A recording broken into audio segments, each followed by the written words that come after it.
You're listening to the Chris Maher Show, live on YouTube.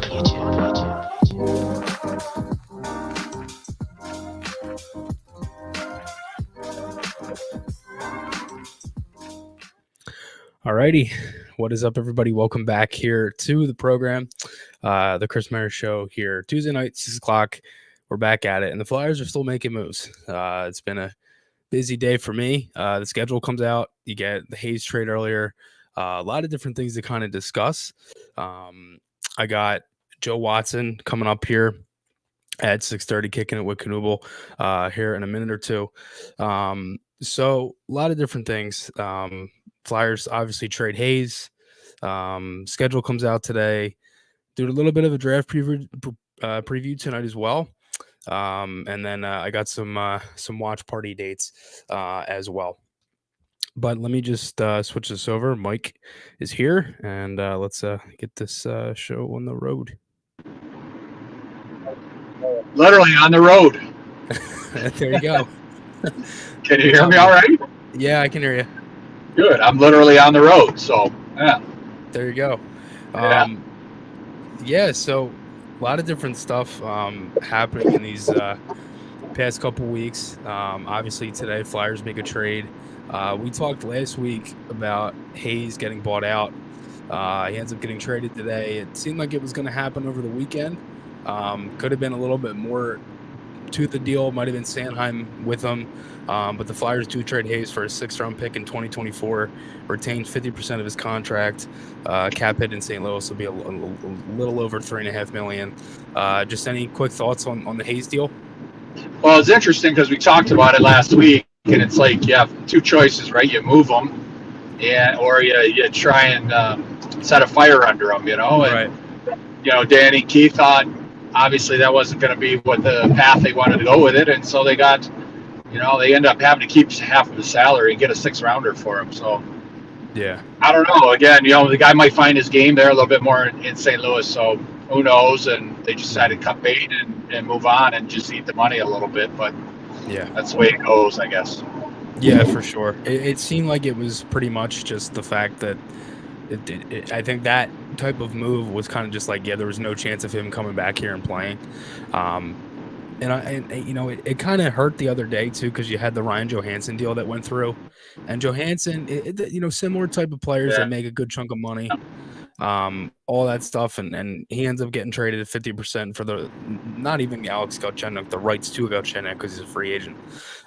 So that was probably part of it too. It's just the fact that you have so much kind of changing there.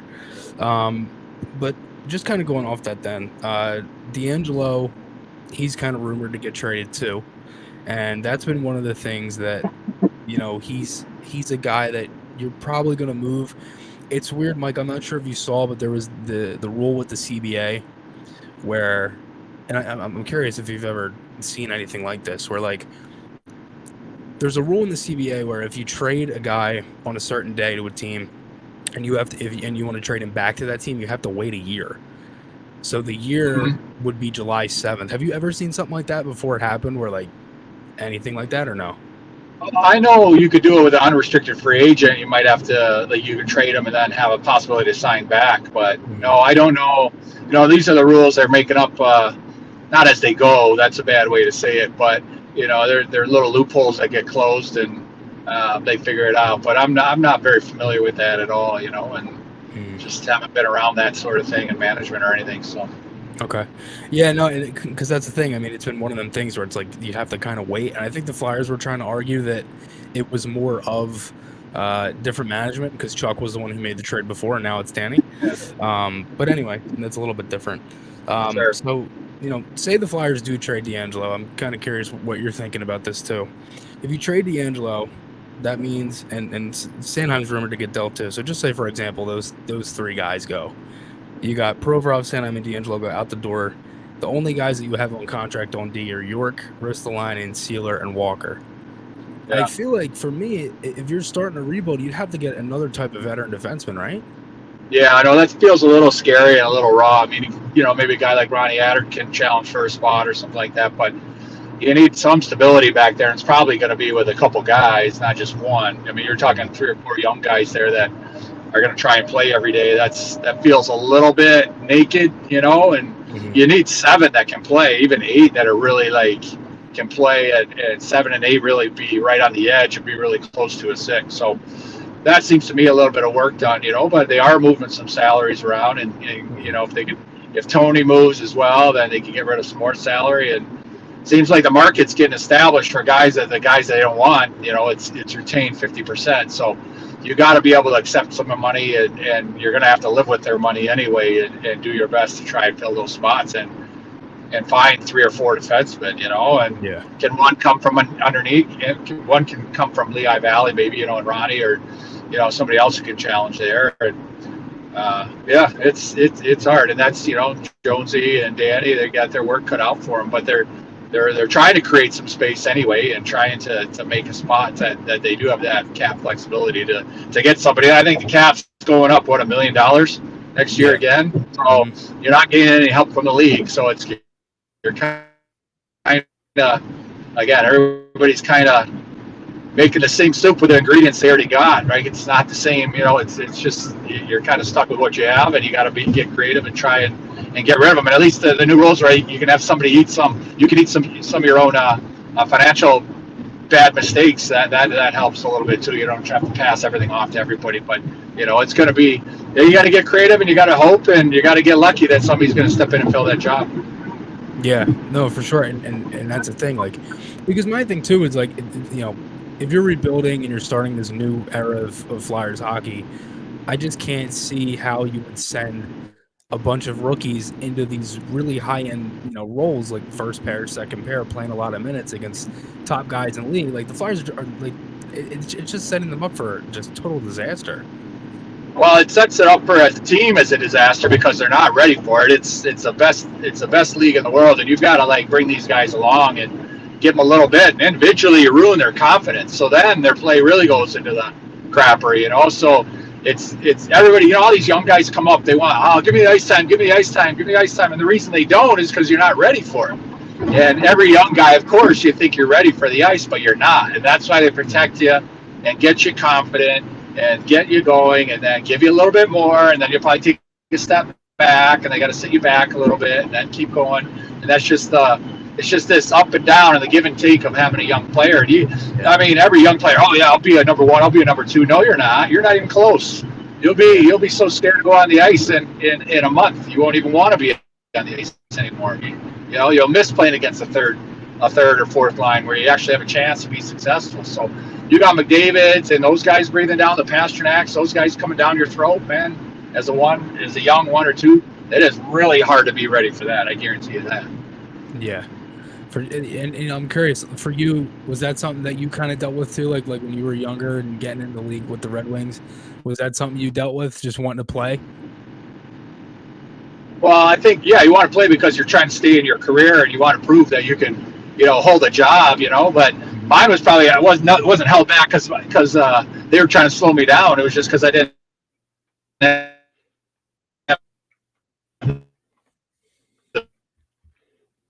guys come through and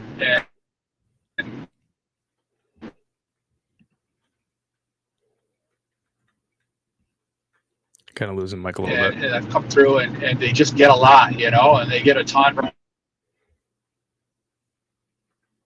think we're losing Mike a little bit. See if we can get him back on board here. But yeah, no, I think he's right. I think there's a lot of things that you can kind of, pick up with that, especially with younger guys and stuff. Because he's right. There's a lot of different things from younger players and guys that want to come into the league and want to play. So kind of at the same time, it kind of goes hand in hand. If you give a guy a good chunk of ice time, they should be able to see if we can. I think he's hopping back in here. But no, yeah, I think I just think there's he's one guy I think we kind of saw that with was Frost. They kind of were up and down. He was like a yo-yo a little bit. Here he is. Mike's back. There we go, Mike. You're back. All right, I'm back. So, but no, just to feel, yeah, like these times like everybody wants it young, the coaches they love to give it to you, but they only give it to you when you're ready. And it's hard. It takes a lot of put your arm around a kid, slow them down, tell them, hey, you're not ready yet, show them video, show them your mistakes, and just try and keep their confidence up. And it's not like, again, we've talked about it before, it's not a developmental league.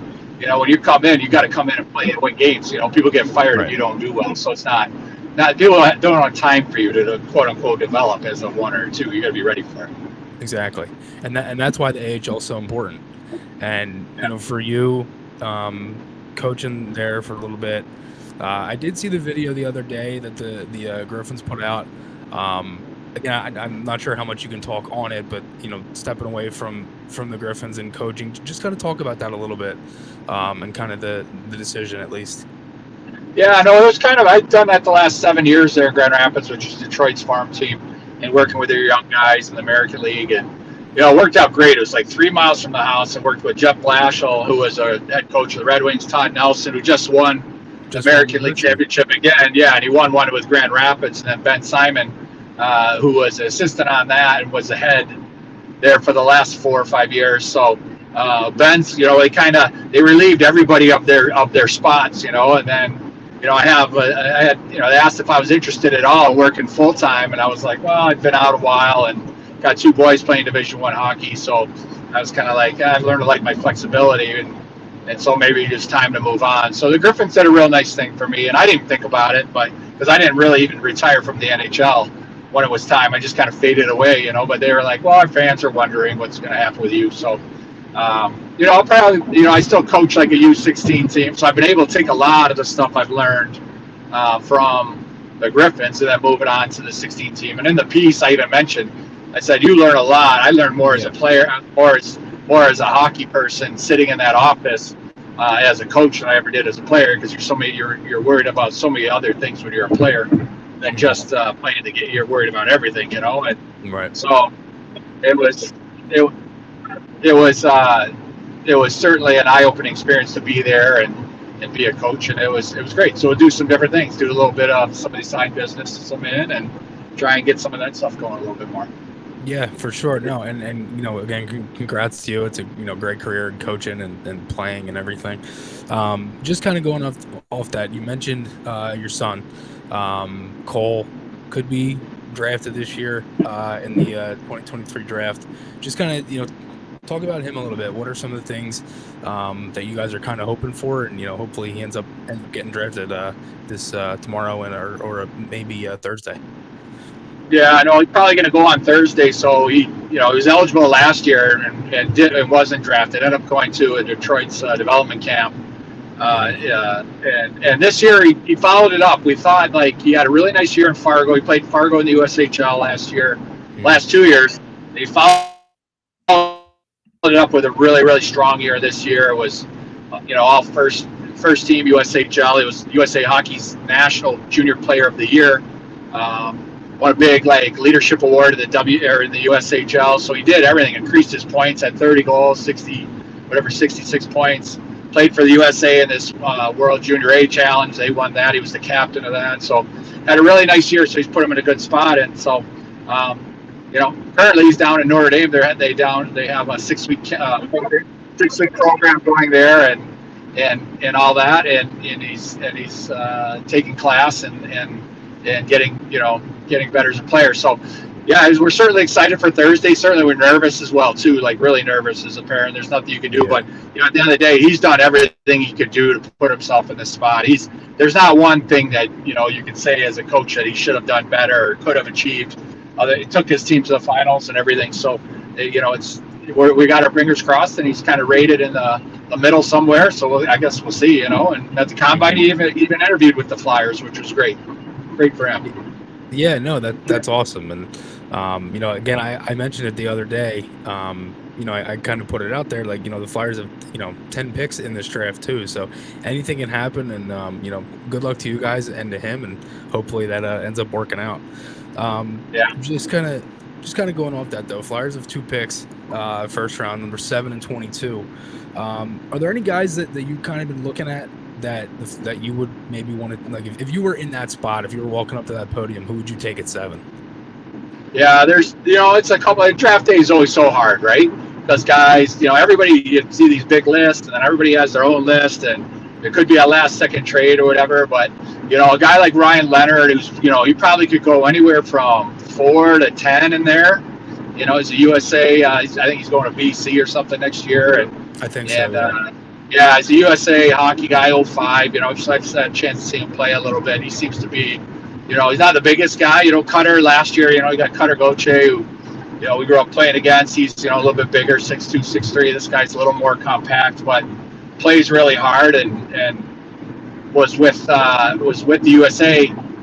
Played with the '04 team as an '05, like pretty regularly right away, and that would be a guy that probably fall in that range there, as far as American.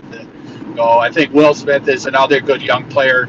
He might be in that 4, 5, 6 range. So again, you never know if some of these players will, somebody trades up or somebody offers Philly something and they might even back down, or there's all kinds of deals going on. So you never know what's going to happen. So.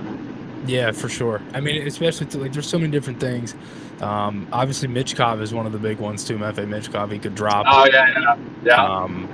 He's been rumored to go. Some people have said he could not go past 2, and Anaheim will take him, or he could fall all the way to 8 at Washington. So there's a lot. Right, he's that big mystery, right? Yeah, Michkov. He's the one, the big Russian kid, or no, he's real big, but was hard to see. Nobody really saw him this year, and it's really hard to because of whatever sanctions, they couldn't get over there and see him, but somehow he made it over here to the States. So that'd be a pretty interesting story how he got over here for the draft. But certainly that's another guy that could fall in that area. Just probably get a real good player, but not sure.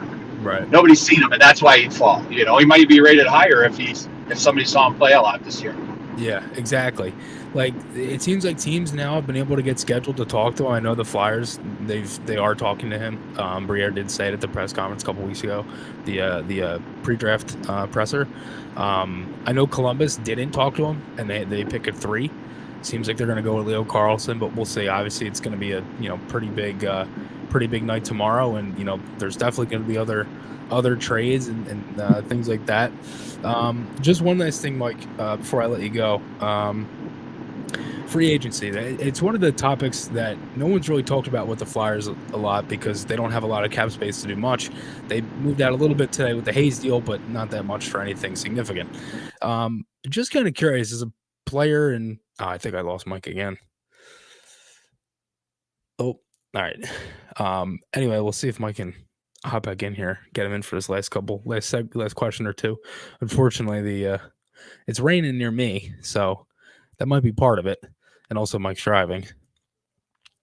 But let's see if I can get him back in. Yeah, I can come back in. Still there, Mike? I'm here. Can you hear me? Yeah, your screen's black. That's all. Oh, I don't know. Great. Let me refresh that. Okay, all good. Technical difficulties. There we go. There we go. There we go. Yeah. So free agency, right? Yeah. I was just curious, like, what is that period like? Because you were a guy that signed in Philly. After you were done, or after in Boston, you'd come up and you sign with the Flyers. What was that kind of like?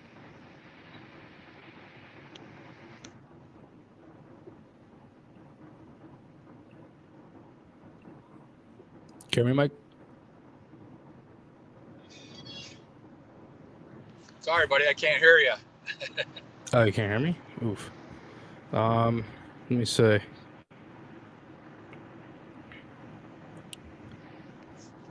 That's weird.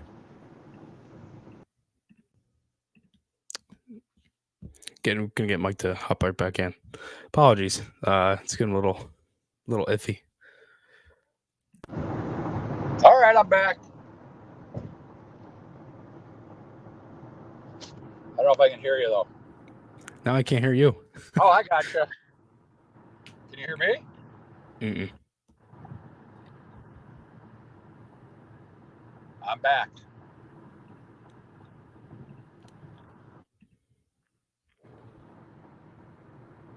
That's weird. Can't hear you.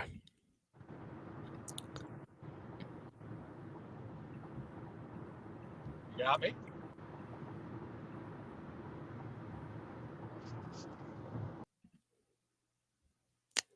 Apologies about that. Still trying to get Mike to swing back in.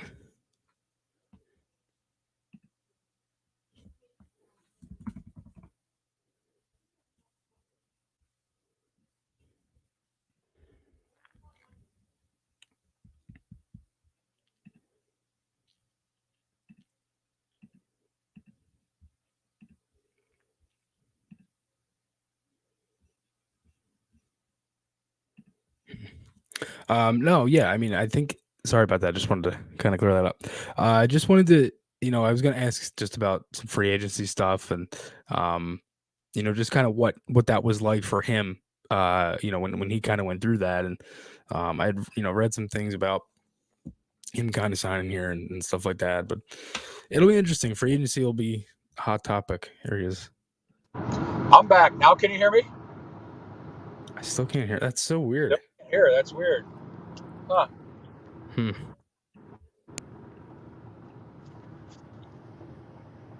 Can you hear me, Mike? I can hear you. Okay. Is your ringer on your phone?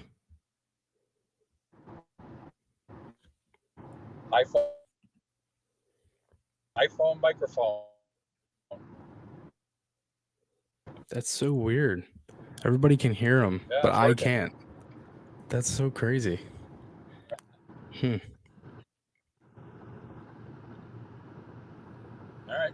Well, to answer your question about free agency, yes, they need to go to free agency because that's how you have to build a team, So you got to use your cap space and you got to replace holes on the fence. And obviously, with like Couturier being down, there's got to be some money around. You said they're pretty tight for cap space, but again, it's something that's where you got to get creative, and you might have to make a deal or two on a young guy. You might have to give him a guy you don't really want to get rid of either. So, unfortunately, to create space, and that's just the way it is these days, Yeah, I can hear you now. So we are good. Yeah, sorry about that. Just kind of going off that, I just wanted to ask you again. I don't know if you had said it already or what, but what was kind of the experience for you in free agency when you had signed here? Well, it was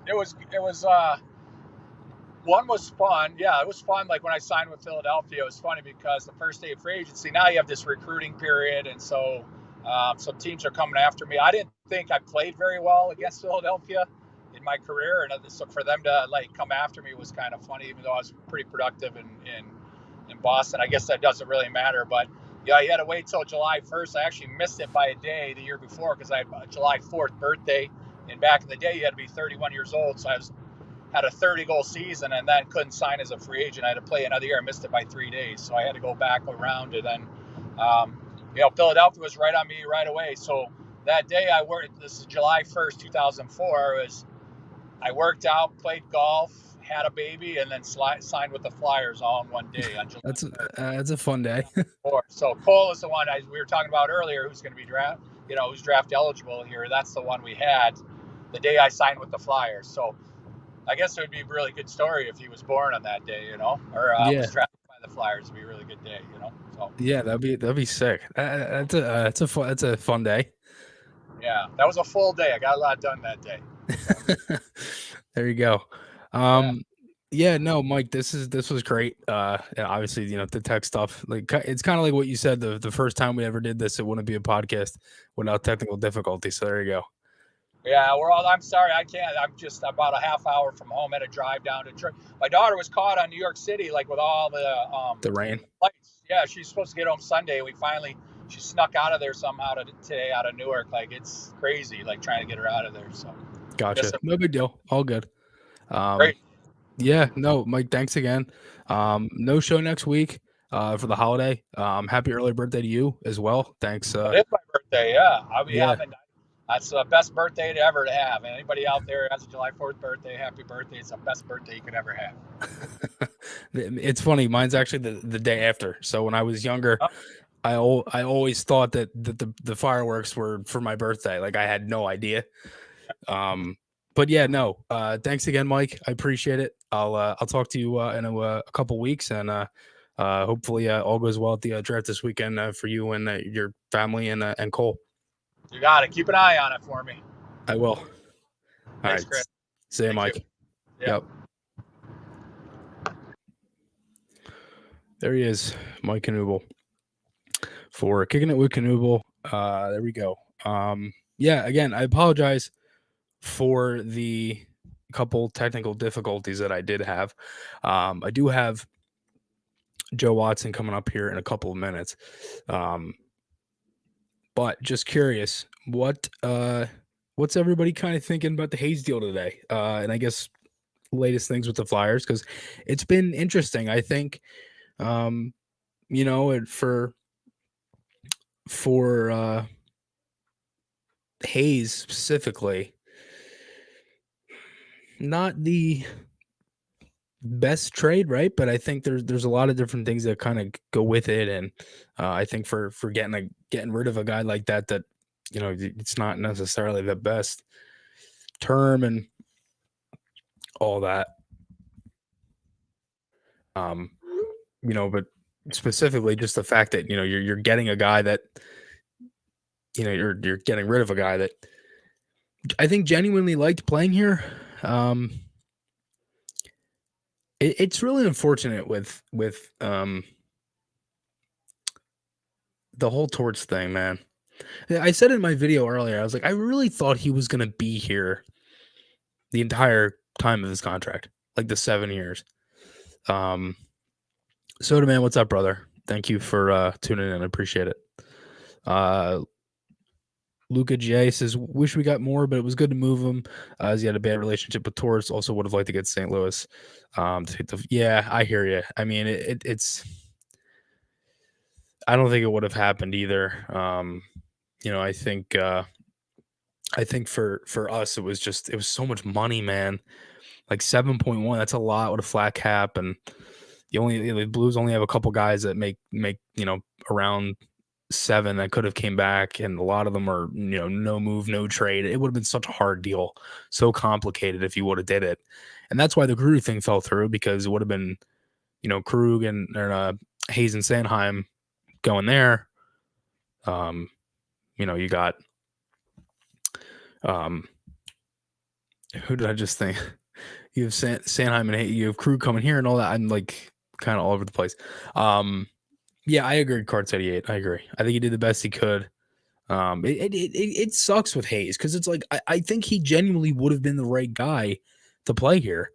And I think he genuinely liked playing in Philadelphia. It was just the fact that you couldn't get,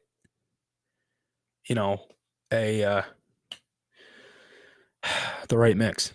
And that's the thing. You cannot get the right mix with Kevin Hayes. And it was like, was he a 2C? Was he a 3C? Was he a winger? Like, that was the whole issue last year. It was like no one knew what position he was. And that's why Brayer, he keeps saying he's a center, he's a center, he's a center, because you have all this issue with, different guys and stuff like that. So it is what it is.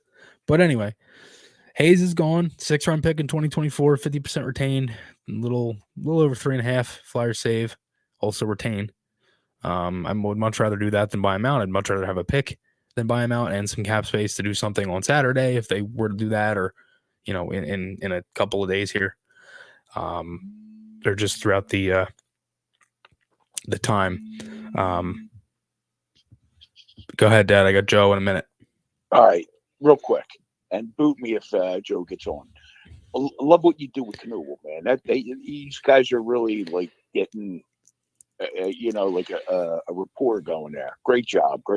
Thank you. Listen, Hayes was what it is. That Johansson deal really screwed things over for us. Unfortunately, for everybody. Yeah, it just set the market. We were just the next team. You know what I mean? Yeah. So, listen, I'm happy. Listen, they freed up some cap space, and you got some young guys now that are able to show their skills. Mm-hmm. And who knows? You know what I mean? Yeah. So for sure, I think it's unfortunate because I think part of it too is like, I'm curious what our face-off numbers are going to be now. Like, they're going to go really down, and then like if you just think about it, like especially if Couturier can't play. You moved Hayes, Couturier, and Giroux all in a span of like a year or so, and Coots is injured. So there's a lot going on, but we'll see. But who's to say Coots can't play? Well, right. That's what I mean. But, You know what I mean? for example, So, if he can't, Coots come out and win the Selkie again this year. Yeah, for sure. Who the hell knows? Yeah, you know? But all right, Dad. All right, listen. To all of you people listening out there, don't forget, watch party tomorrow night. Yep. I'm involved. Yeah. My dad will be there. I've been given the green light. All right, Dad. Love you, dude. Yep. Peace. Say Dad. Love you.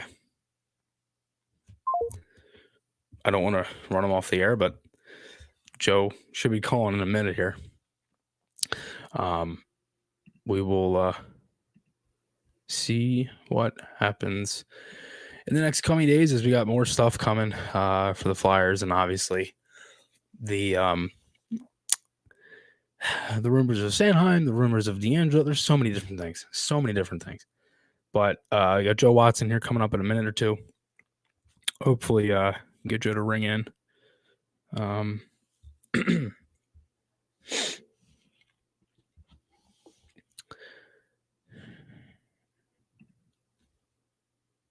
Yeah, for sure, Minnesota, man. I agree.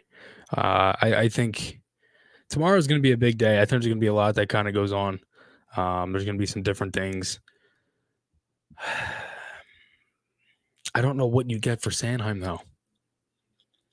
Like, I think Sanheim could probably get you, like, that type of deal that's kind of like Hayes, where it's like you get, if Hayes is healthy and at a cheaper deal, you actually get that return for Hayes. Like, you get that big thing, like the first round pick and all that. Because I think you can do that with Sanheim. It just depends on where the pick is and what we're getting. And because it's got to be by Saturday, because that's when the no trade kicks in on his contract. Excuse me. So it'll be interesting for sure. Kind of what really goes on there. A lot of different pieces kind of to be involved, and so many different things. Still waiting on Joe here to ring in. Hopefully he should be coming up in a minute here. But yeah, no, I mean, I think the biggest thing is just the fact that there's so many different variables to what can happen tomorrow, specifically tomorrow, really.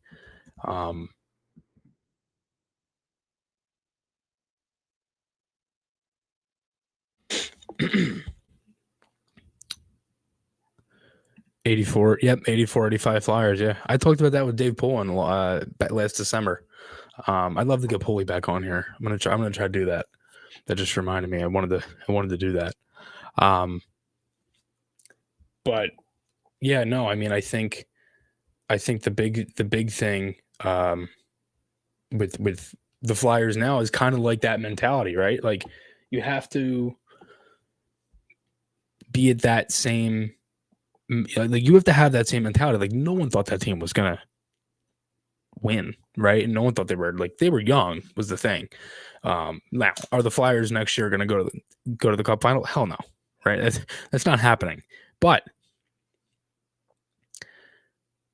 stranger things have happened, and something could go a lot differently. No, I don't think they're going to make the playoffs. I don't really think it's not like it's a hard possibility for them to make the playoffs. Like, they could do it, right? I mean, but a lot of things would have to go right. You need a lot of guys to score. You need your power play to work out. Like, it's not like, you can't say no, right? Because I think they'd have a solid enough roster to maybe be a surprise. But it'll be interesting, for sure. Still waiting on Joe Watson here to ring in. Hopefully get a call from Joe here in a minute or two. But Benson or Mitch Cava would be nice. Yeah, I'm not a fan of trading up either. I kind of would rather. I think I've said this from the beginning. I think whatever pick they're going to get, I should say, the picks they have are the picks they're going to use. They're going to use 7. They're going to use 22. I don't think they're going to trade them. I don't know, man. I can't see them Like the only way they do it is if they flip up, right? But if they do it, it's probably more realistic for me that they do it at 22 than at 7, because I can't really see them doing much else. You know what I mean? So it'll be interesting.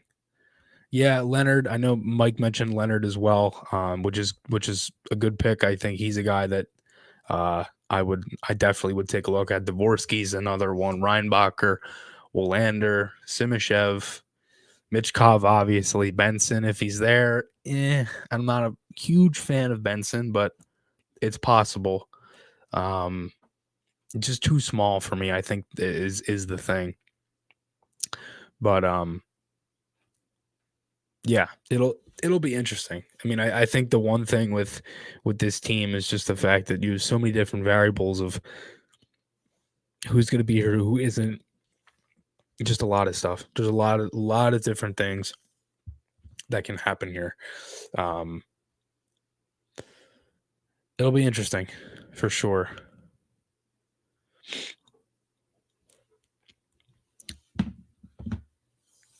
Yeah, Keenan was just like Torts today, for sure. There was a lot of different methods and how he did things and things like that, and just so many different things on what kind of, you know.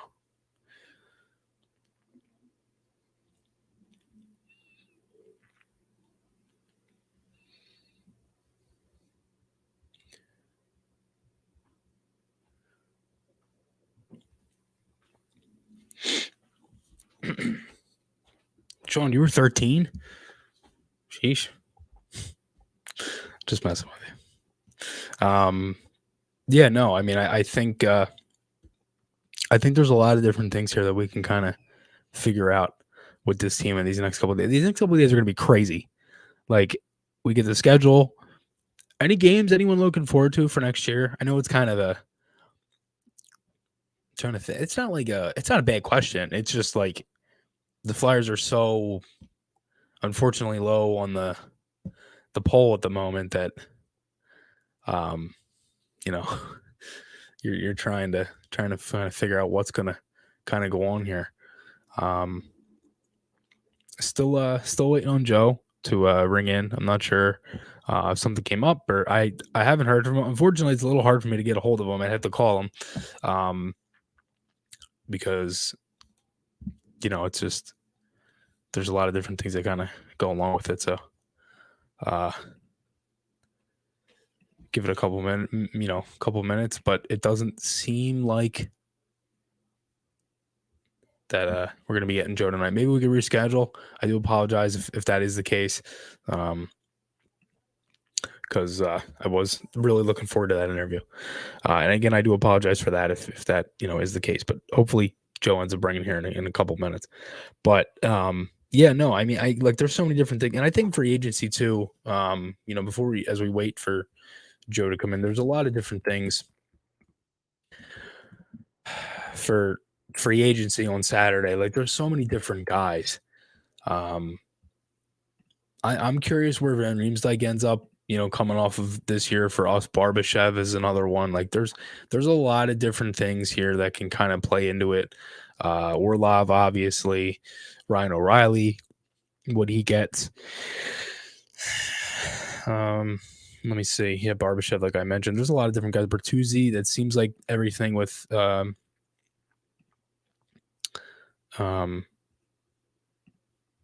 everything with the Bruins and all that. But if you know, again, if anybody else wants to ring in or kind of join in on the conversation, hit the line 267-939-1216.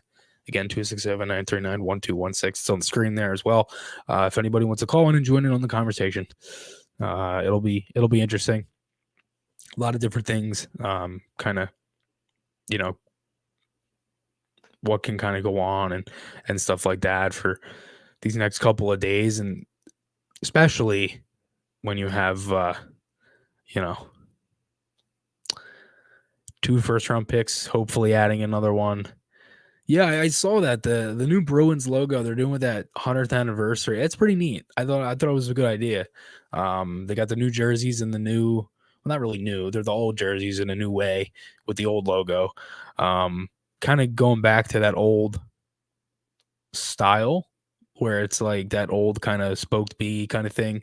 Yeah, it seems pretty cool for, 100th anniversary. Yes, Dad, me too. I am looking forward to our road trip. Obviously, me and my dad will be at the Stadium Series, which is why it's not on the watch party date. I do want to bring up one thing real quick. I do want to mention this as we kind of get towards the end here.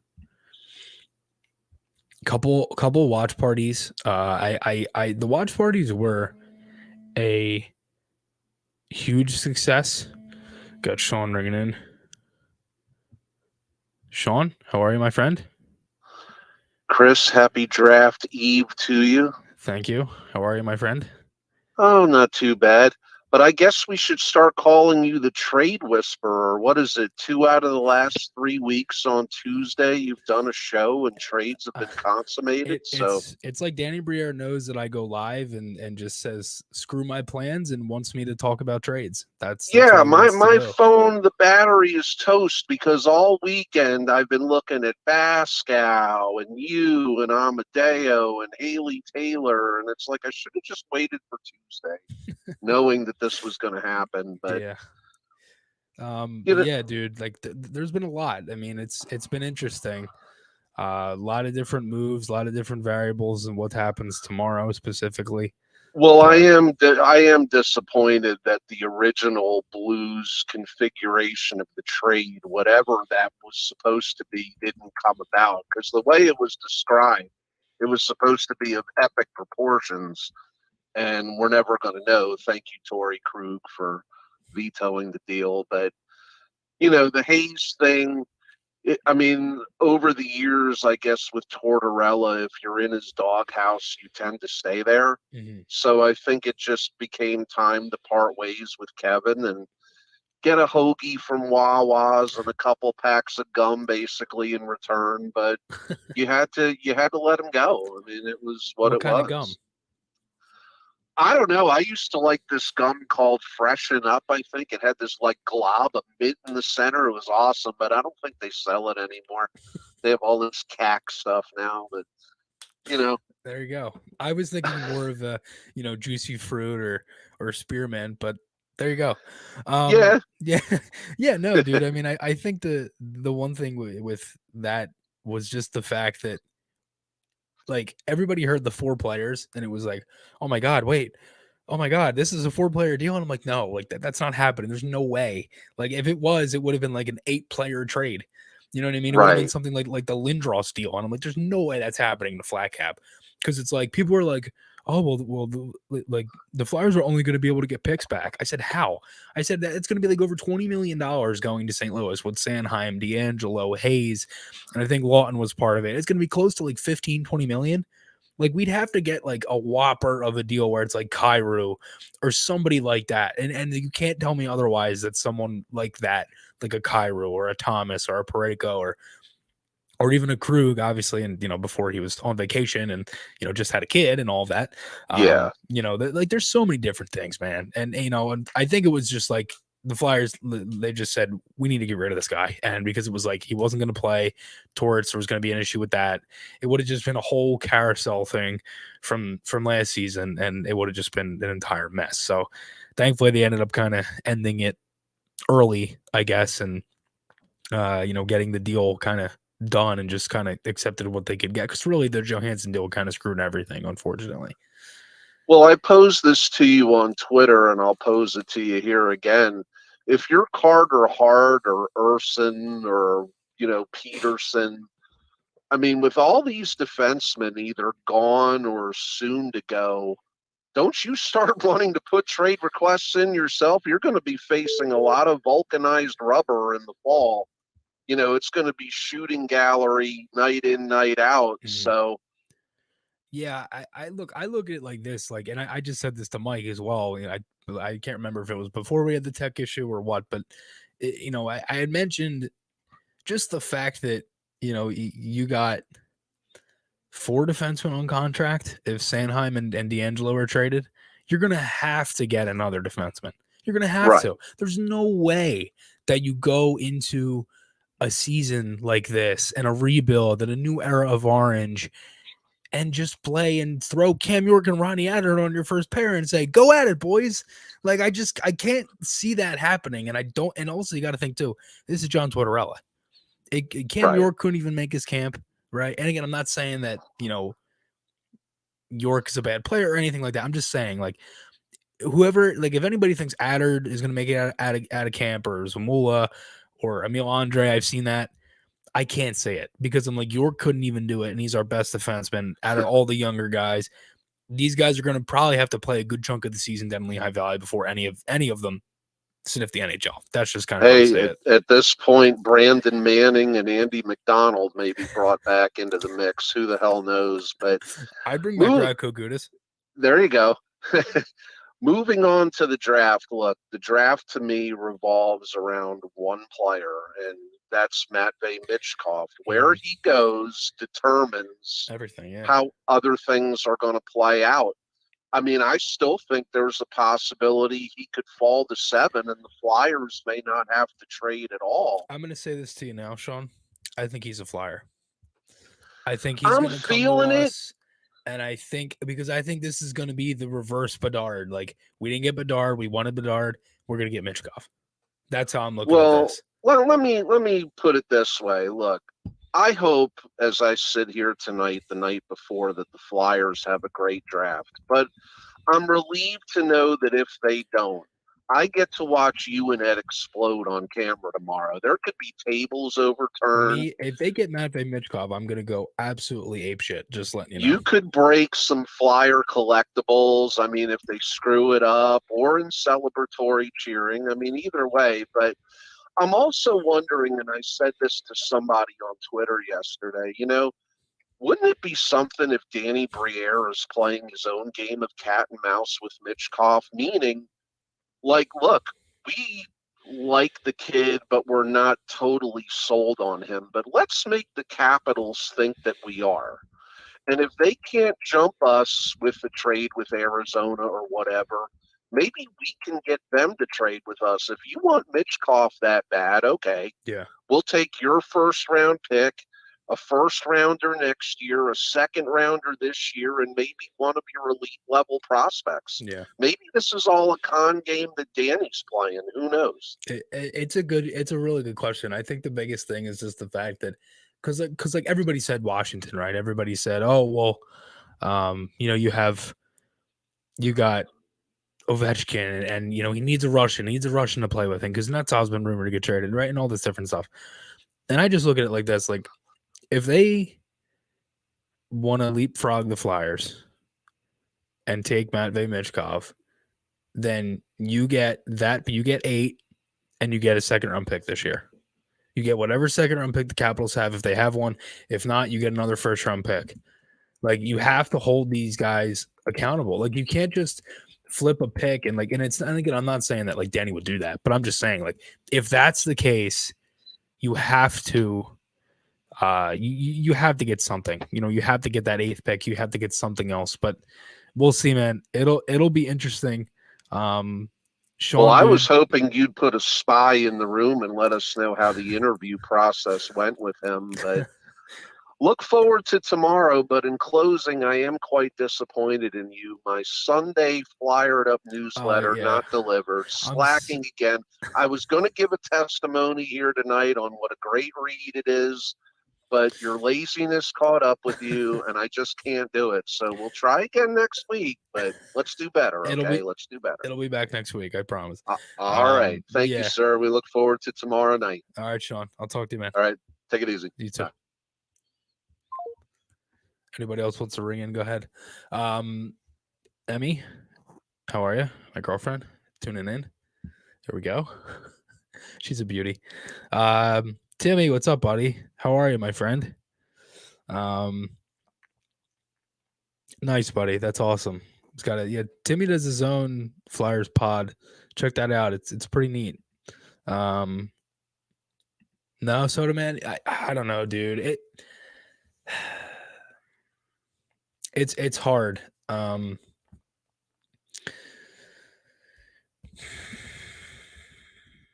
You really don't think he goes past because I think there's a lot of different variables at 5. Like you got Smith, you got Leonard. Like there's so many different things that can go on here.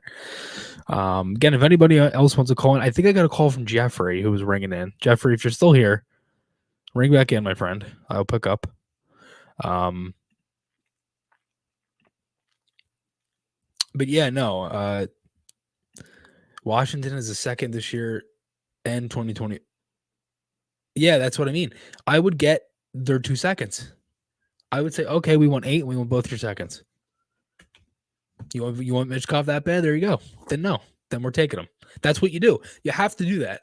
Because if not, you're just going to let a guy like that go to a division rival when you're in a rebuild. And it's like, you have to do that. You have to. You have to make sure that this kid does not go anywhere past 7 if he's there. It can't happen. It just can't. He's too good of a player to pass up. He's too good. Too good. So it's interesting. Yeah, Fletcher screwed the cap. I think Briere needs to make cap if Couturier and Atkinson come back. It's interesting. There's a lot of different things that can kind of go on with that, though. Like,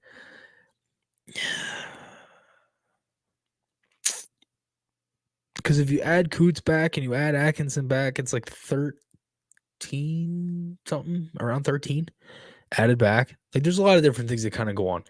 I did want to mention, though, the watch parties for next year. There's obviously, I have a lot of content coming this week. We have the watch party tomorrow for round 1 of the draft. I'll be live Thursday morning from 11 a.m. to 1 o'clock for rounds like 2, middle of 3, kind of around there. And then Saturday, I'll be live from noon to 2 for free agency day. So I'll be live a lot this week. But since the Flyer schedule came out today, I was able to pick the dates for the watch parties for next season.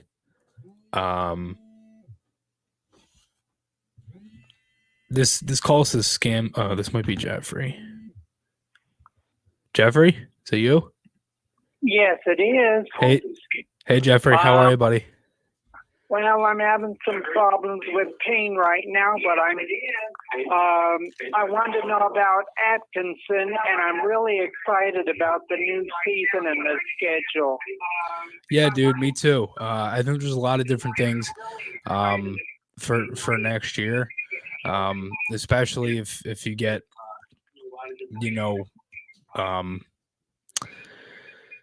there's a lot of different games. There's a lot of different things that are going to go on. A lot of memories to be made. It's going to be fun. I think this season's going to be fun in a new way. I think. I think I saw your comments earlier. I wanted to kind of mention them as well. I'm kind of sad with the Hayes trade too, dude. I think the big thing is just the fact that you got. It just seemed like Hayes was going to work out here, right? Like he just seemed like a guy that wanted to be here, wanted to be a Flyer, wanted to finish his career in Philly, and unfortunately, he's not really going to be able to do that. So, Well, I'm kind of glad they're getting rid of D'Angelo because he just didn't work well with Torts at all. Well, I'm kind of glad they're getting rid of D'Angelo. For sure. Yeah, I mean, he seemed like a guy that was kind of just. And I'll try to keep up with you and the draft this weekend, but I may end up being put back in the hospital tomorrow, but let's hope not. Yeah, dude, that would be really unfortunate. I hope not. I hope you're feeling better. Thank you for always supporting me in the show. I appreciate it, and I hope you're feeling better soon, dude. All right. I'll keep you informed. All right, Jeffrey. I'll talk to you, man. There he is. Yeah, no, I mean, I think there's a lot, it's unfortunate, and kind of going off what he said with D'Angelo, like there's a lot of different things with Tony. It would have been nice if we could have got something more out of Tony. Like I would have wished we could have maybe not traded him and kind of kept everything together. Or because he's gone, like he's going to get traded. It's just the matter of when at this point. I'm thinking that too, Soda Man. I'm thinking I think it's Sanheim will be dealt tomorrow. 32. I don't think they're finishing anywhere. 32-31. I don't think they're going to be that bad. I don't.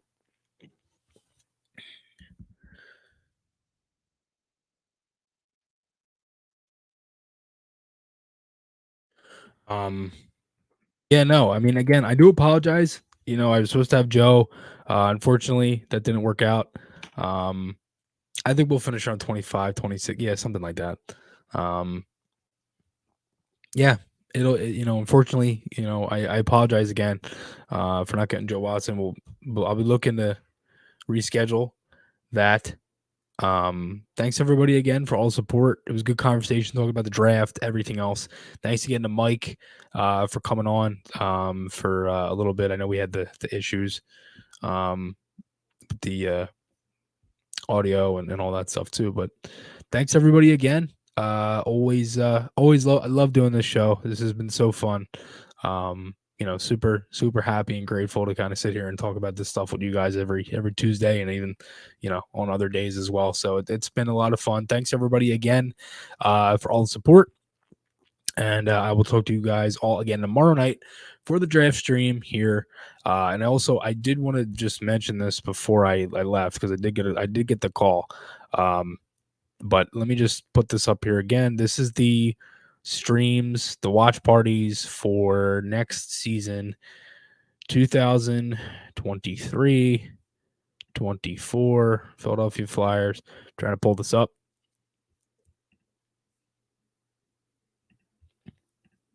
Here we go. Let me switch the brand here for a second. So October 12th, first game of the season, taking on the Columbus Blue Jackets. That'll be the first one. Then we'll do the first 2 games of the season. We'll kind of switch all over the place, but these will all be out throughout YouTube, all throughout the season. So stay tuned for a lot of the updates. A lot of good games, good teams doing 20 games total. We've got Columbus, Ottawa, Buffalo, LA. I tried to get Pittsburgh and the Rangers in there. Seattle will be a good one. That'll be one of the late ones. Washington's on here twice. Got Boston, Toronto, Tampa, San Jose. A couple of these are right after the show. I believe, off my memory, the Sharks and Leafs, the back-to-back, the 12th and 19th, those are going to be ones right after the Chris Maher Show here on YouTube. So it'll be like straight back-to-back streams. As for January and stuff, I wanted to do the Stadium Series, but I'm not going to be. I'm going to be there, I believe, with my dad. So, unfortunately, I won't be able to be doing a stream, but I will have other content from that game and a lot of different stuff for that. So stay tuned. It'll be fun. Hopefully some of you guys will be joining me on the first night of the regular season on October 12th against Blue Jackets in Philly or in Columbus. Sorry. There we go. All right. Thanks everybody again. Always good. Great show. Thanks guys. And I will see you guys all next week. See you guys. Bye.